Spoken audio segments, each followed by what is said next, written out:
Bonjour. Wallonie Insoumise veut une Wallonie pleinement souveraine. Pourquoi? Eh bien, commençons par un constat. Ce constat, c'est celui d'une Wallonie minorisée. Par exemple, si l'on prend le nombre de députés wallons et flamands à la Chambre des représentants, cela donne 48 pour la Wallonie et 87 pour ce qui concerne la Flandre. Le tout sur un total de 150. Conclusion, répétons-le, la Wallonie est minorisée. Cette minorisation a conduit à ce que l'État fédéral soit en réalité un État belgo-flamand. Par exemple, pour ce qui concerne le gros des investissements publics, la Flandre s'en adjuge l'essentiel. Ainsi, à la SNCB, la Flandre obtient 60% du total des investissements contre 40% seulement pour la Wallonie, alors que cette dernière compte une superficie plus grande que celle de la Flandre. Autre élément qui fait que l'État fédéral est bel et bien un État belgo-flamand, c'est le fait que le gouvernement NVA-MR a imposé pendant 5 longues années une politique dont la Wallonie ne voulait pas.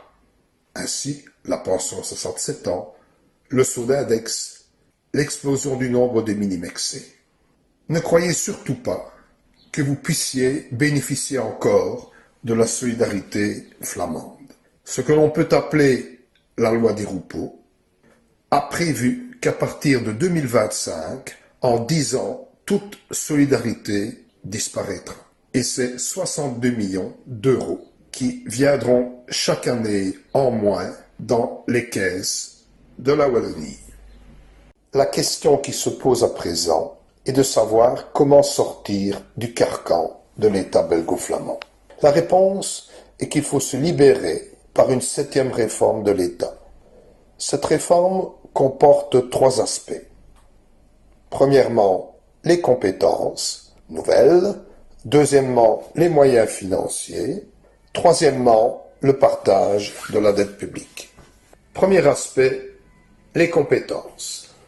Il faut d'abord que fasse retour à la Wallonie l'enseignement et la culture, ce qui signifie la fin de la communauté française. Il faut ensuite que la mobilité et l'énergie sous toutes leurs formes deviennent également des compétences régionales. Enfin, la totalité de la sécurité sociale, en particulier le système des pensions, doit être régionalisée. Ne croyez pas que la régionalisation du système des pensions soit une mauvaise affaire pour la Wallonie. C'est le contraire. Comme le tableau l'indique, la Wallonie a une population plus jeune que celle de la Flandre. Deuxième aspect, les moyens financiers.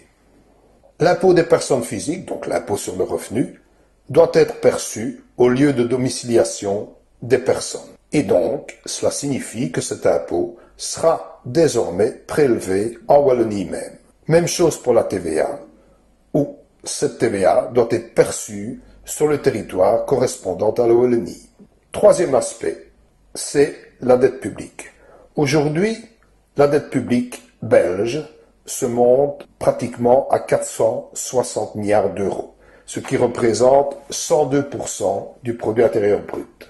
Nous voulons que cette dette soit partagée entre Flandre et Wallonie en fonction d'un critère qui tienne compte de la moindre capacité actuelle de la Wallonie.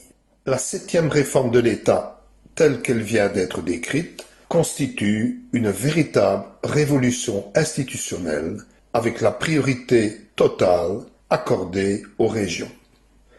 La question est alors, que restera-t-il de l'État fédéral? La réponse est une simple coupole. Coupole de 2 États, wallons et flamands, et une région bruxelloise à qui il appartient de s'auto-déterminer. Il n'y aura plus de Parlement ni de Sénat fédéral, subsiste exclusivement un gouvernement fédéral composé de ministres provenant à parité des gouvernements wallons et flamands.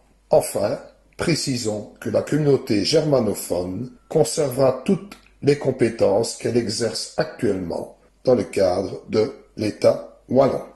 Ne nous y trompons pas, si Wallonie Insoumise veut la souveraineté de la Wallonie, c'est pour mener une autre politique, pour rompre avec l'austérité pratiquée par tous les gouvernements depuis la crise économique et financière de 2008-2009.